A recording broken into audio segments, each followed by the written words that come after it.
చూడండి, స్క్రీన్ పైన వారు వ్యవహరిస్తున్న తీరం చూడండి. ఓడిపోతున్నాము, నిజాలు చెప్పలేకపోతున్నాము, కల్వకుంట్ల చంద్రశేఖరరావు భయపడి ఫామ్ హౌస్ లో దాచుకున్నాడు, శాసనసభలో మేము మాట్లాడలేము, శాసనసభల కోసం మేము వాకౌట్ చేసి పారిపోయిన సందర్భాలను కార్తీక ఆధారాలతో బయట పెడతాడన్నటువంటి వారి యొక్క ఫ్రస్ట్రేషన్ స్క్రీన్ మీద చూడండి.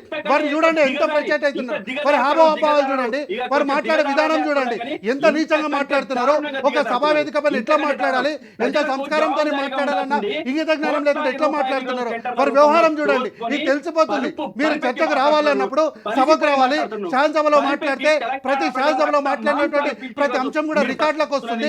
తద్వారా ప్రజలకు ఏం జరుగుతుందో తెలుస్తుందన్న విషయాలను మర్చిపోయినటువంటి గౌతమ్ ప్రసాద్ గారు నేను చర్చా వేదికలో ఉన్నటువంటి విషయాన్ని మర్చిపోయి అసందర్భంగా వారు మాట్లాడుతున్నటువంటి అసభ్య పదజాలను చూడండి, వారు వ్యవహరిస్తున్న తీరు చూడండి. ఇట్లాంటి వాళ్ళు బీఆర్ఎస్ పార్టీలో ఉన్నందుకు నిజంగా కాంగ్రెస్ పార్టీ అట్లాగే రాష్ట్ర ప్రజలు కూడా నిజంగా సిగ్గుతో తలదించుకోవాలి. ఒక ప్రతిపక్ష పార్టీ వాళ్ళు ఇట్లాంటి వాళ్ళు ఉన్నందుకు ఈ రోజు ఇది తెలంగాణ రాష్ట్రానికి దౌర్భాగ్యం అని కూడా చెప్పొచ్చు. వారి వ్యవహార తీరం చూడండి, ఒకసారి దొరికిపోయినామన్నటువంటి వారి బాధ చూడండి ఎట్లా కనిపిస్తుందో. నీకుందా అసలు, ఈ ఫ్రస్ట్రేషన్ చూడండి, ఆ ఫ్రస్ట్రేషన్ సార్. చర్చల మీరు చర్చ చేయాలి కానీ ఇట్లాంటి వ్యాఖ్యలు చూడండి, వారి యొక్క ఫ్రస్ట్రేషన్ చూడండి, ఇది తెలిసిపోతుంది.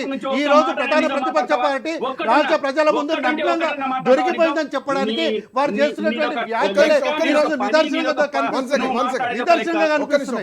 అసలు నీ నోట్ల నుంచి ఒక్కటన్నా మాట నిజం వస్తుందా?